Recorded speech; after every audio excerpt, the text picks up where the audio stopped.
My God. Now, it wasn't first two drives. It was I guess if you're counting the defensive side of the ball, but the first drive, sure, felt like okay, they're finding something. I got to tell you what, man.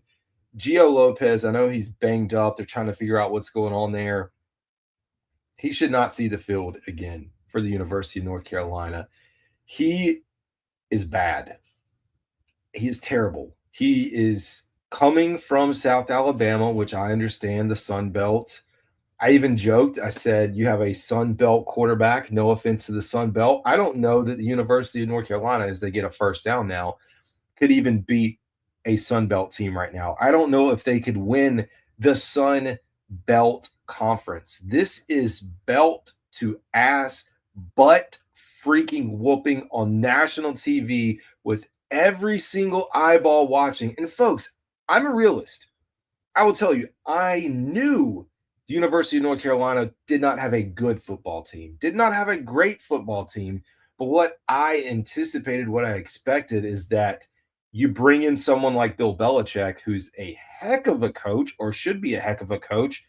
And now we question it as I see Max Johnson roll out. Maybe we finally get into the end zone. Nope, stop just short because TCU knows how to hit. They know how to tackle. UNC is eventually going to score here. My gosh, I got to tell you, yes, we bought into the fact that Bill Belichick was going to come in here. We expected good things. We expected fundamental pieces of this team to operate efficiently. And that just hasn't happened. Josh Hoover might as well be playing 7-on-7 at this point. And it's not just him, it's the running game with Barnes over 111 yards. That 75-yarder, one touchdown for him. The play before this with TCU, let's see if we can score. Oh my gosh, we score a touchdown. I have a question for Bill Belichick as the head coach. You just watched what Max Johnson did carving up this TCU defense. Why in the world was Gio Lopez out there? Because I got to tell you, Gio Lopez, again, I don't think this dude's going to see the field. He shouldn't. I hope he's okay. Injury-wise, I hope he's fine. I understand it. Hopefully he got his NIL money. He got his bag. I'd rather see Max Johnson. I'd rather see Bryce Baker than what we are seeing. And hats off to Max Johnson, folks. I don't know. I know they just did a bit on this if you were watching it, but it's been over a year since he had that nasty broken leg against Minnesota. Able to come back out here and play, now score a touchdown. Dude, Max Johnson, 7 of 8, 81 yards and a touchdown, compared to Gio Lopez, who just runs around, doesn't know what he's doing, 4 of 10 for 70 yards. But that's not the only story. I cannot put all of this on Gio Lopez. Running game, absolutely terrible. 8 for 33 for Caleb Hood. You had a pretty good start. Like, if we're being honest, a pretty good start. And then things just fell apart. It was somewhat close, at least it felt like it. And I got to tell you, man, I'm not even looking up the roster, but whoever, as we start making the list and check it twice, whoever 29 is, like, I don't understand it. I know Steve Belichick's calling the plays on the defensive side of the ball, but my gosh, 29 is given about 9 to 10 yards of cushion. Doesn't matter. They just dink and dunk. It's ridiculous, man. I don't have words. And Jordan Dwyer, number 7, 8 receptions, 103 yards, and a touchdown. This just looks like a bad football team. And like, I get it. So if we are truly being honest with ourselves, you look at the state that Mac Brown left his team. Mac Brown did a lot of good things for the University of North Carolina in his second stint. He did a great job recruiting. He brought in tons of really good talent. The stadium is halfway empty. That looks like a normal stadium for Keenan on a Saturday without anybody in attendance. So we're not that far off. But Mac Brown left us in a really bad spot because this all started like last year. The decline was there. Then you get through it. Of course, we think he's going to leave. Is he not going to leave? University of North Carolina had a decision to make to go out and get a young coach, get an up-and-coming coach, put him in, give him the investment, give a guy some time.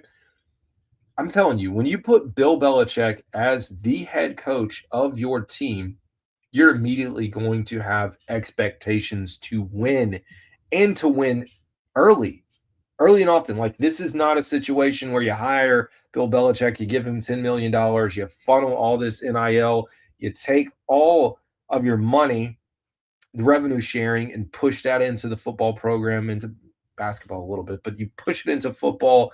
You can't do all those things and then come out and get just destroyed on national TV. I mean, it is ridiculous. Now, coming in, we knew Hoover, really good quarterback. One of the things is we head to the fourth quarter, and I'm curious to see. I guess they're still going to play the fourth quarter hype video. Maybe Michael Jordan's still in attendance, or Roy Williams. Maybe Lawrence Taylor can come out of the stands and play defense for this team, because that's something that we probably need if we're being honest with ourselves. It is a freaking shit show, and I don't cuss on this show, man. I don't. All right, I'm gonna stop. Dog. Kitchen's play calling is terrible.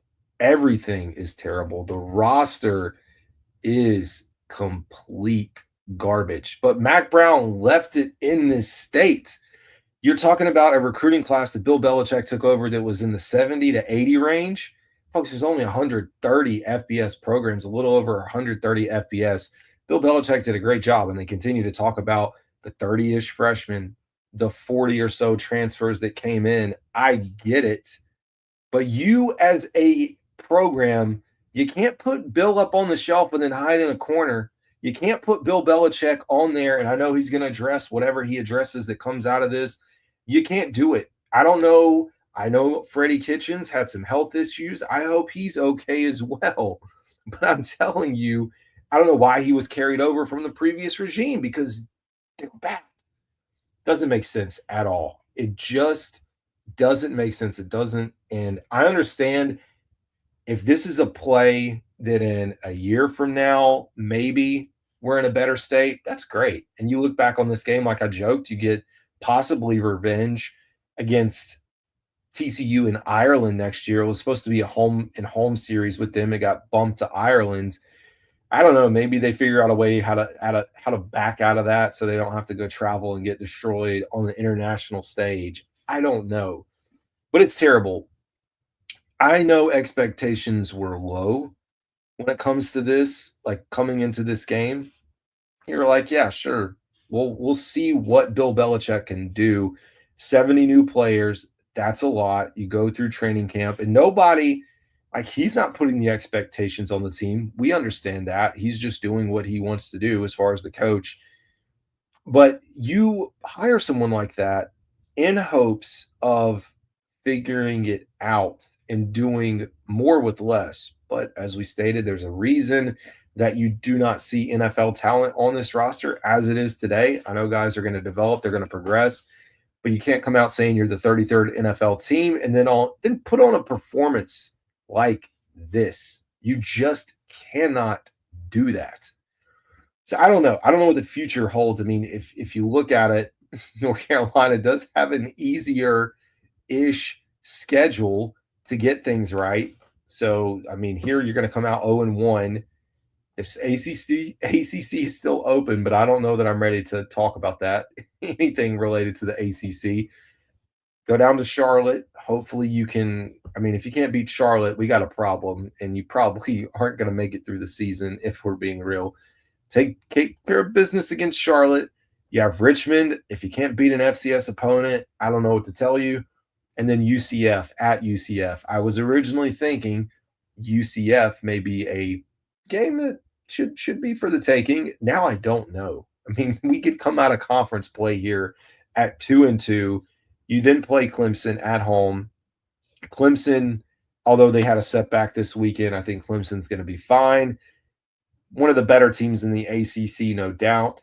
You look at Cal and their performance. Cal's not going to be a cakewalk either, and you have to go out to Cal, UVA trending in the right direction, Syracuse, Stanford, okay, maybe that's a win. Should be.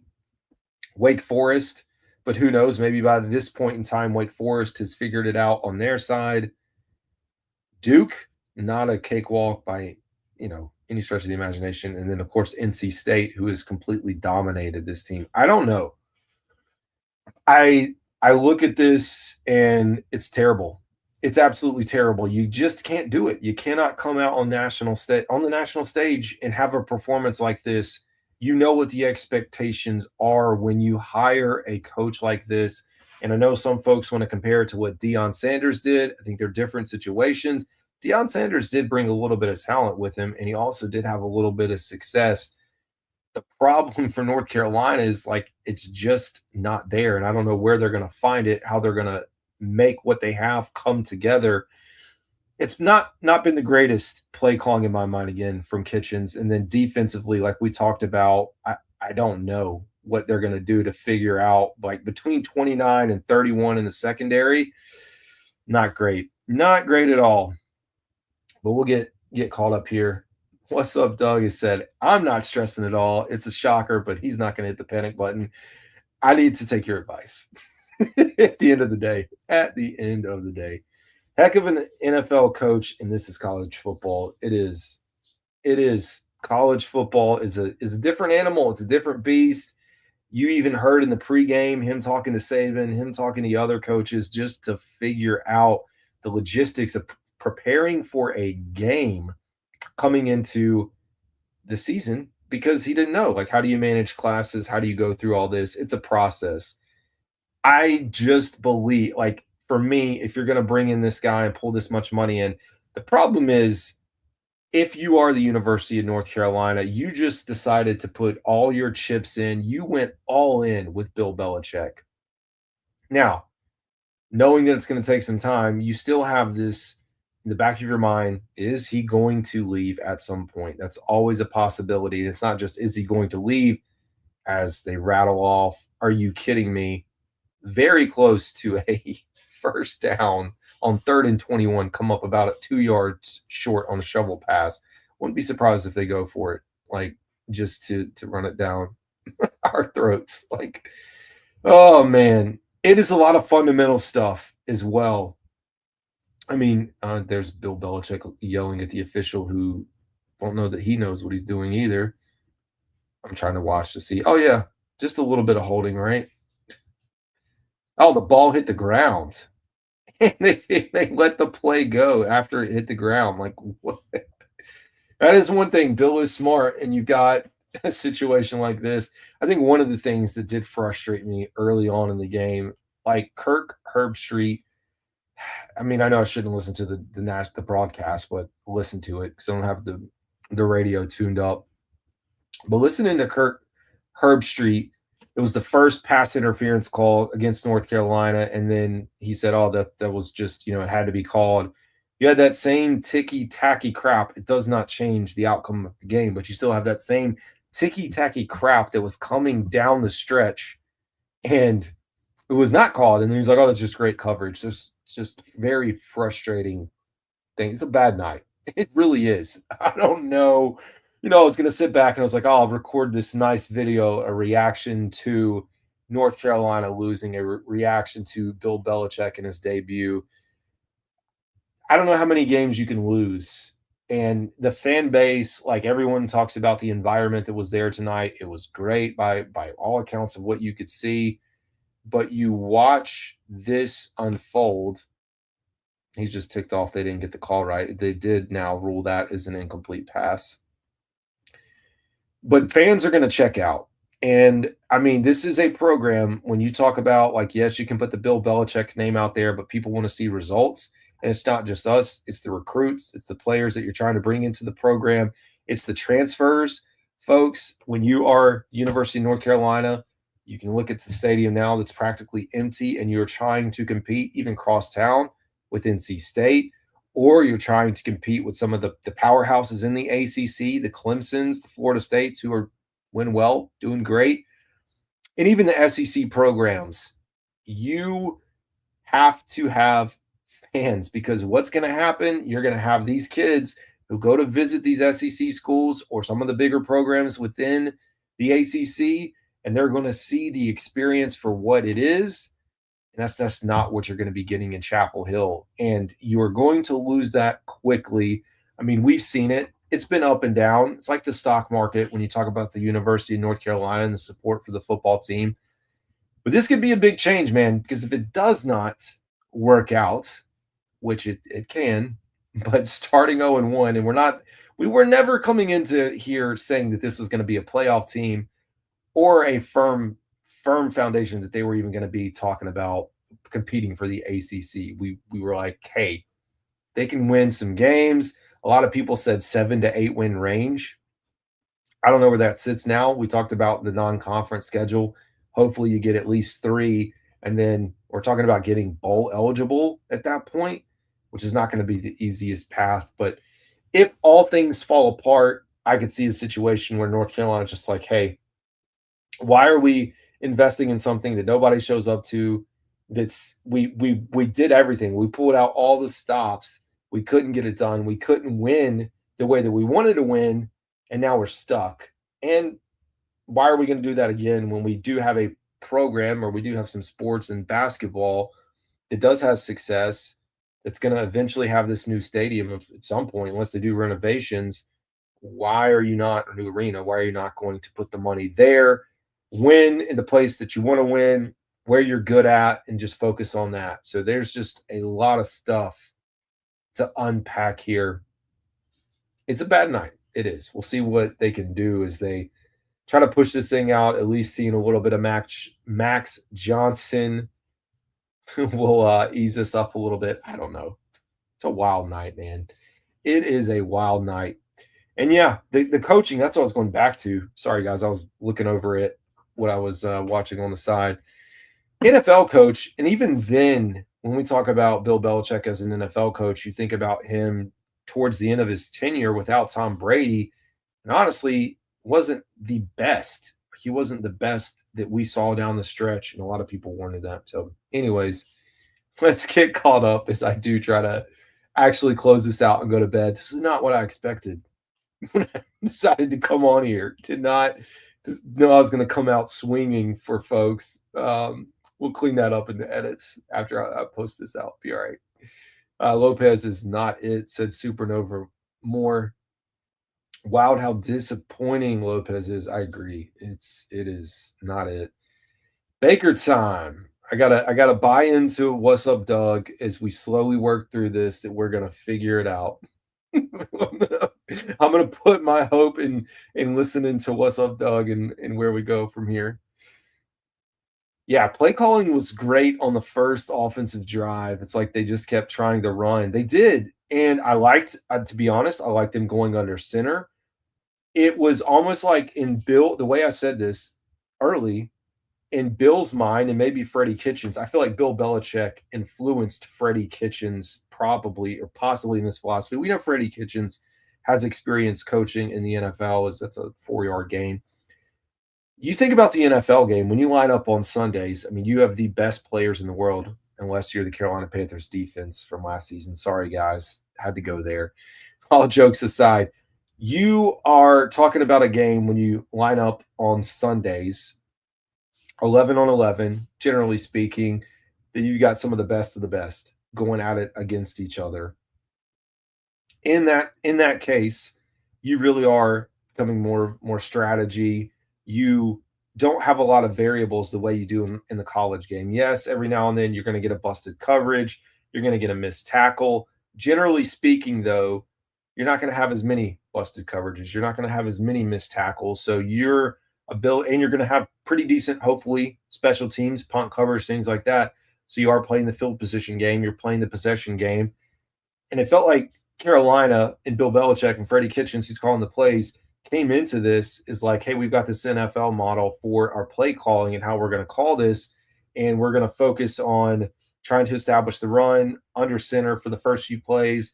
They got themselves in 3rd and long way too much in the early part of this. Like, it just happened. And coming in 3rd and long with a brand new team just not really knowing, and as I'm watching this unfold, but as a team not really knowing who they are yet, not great. Not great at all. But anyways, not impressed with it.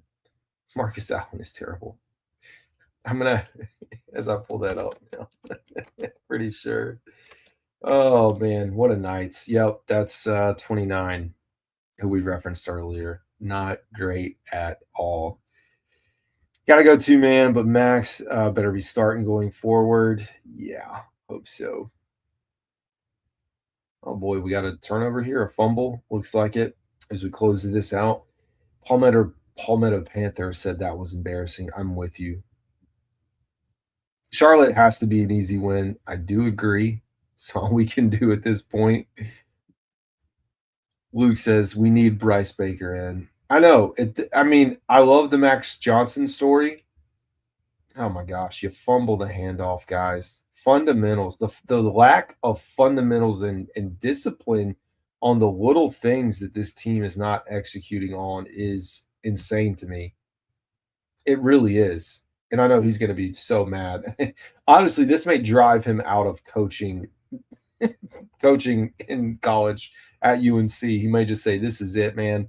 I cannot take dealing with these kids who." Because you think about it, and a lot of people have said it, but you think about the NFL and the roster that you have. These guys have the fundamentals. They're the best of the best. You don't have. I mean, again, mistakes happen, but you don't have to worry about some of these. The variance between NFL play and college play, it's significant. I mean, it's just like going from high school to college. And honestly, it's even like going from JV football to varsity football, and even adding a layer into that because we're in the middle of watching a bunch of high school football right now with our oldest, even going from a second team on JV from the first team and the difference. I mean, we saw like 5 or 6 penalties the other night. Wild stuff. But oh man, would love to see Bryce Baker get in at some point. Yeah, on to Charlotte. That's all we can do. They don't. We need some magic. Maybe Brady can come back. Got any eligibility left? I don't know. Well, folks, as we now let this thing unwind, it was a disappointing night. It was a very disappointing night because at the very least, like, you maybe expected TCU to win, but I don't think you expected North Carolina to get blown out in the way that they did here. I just don't. But we'll take it. We'll roll with it. At least I will. I'll be back. I mean, hopefully for the sake of me and the content I create, that the Panthers turn out to be halfway decent this year. Otherwise, it's going to be a long year. Following football, it really is. I don't know that I can put up with it. Anyways, that's going to do it for tonight, man. Hope y'all have a good one. We'll see y'all later.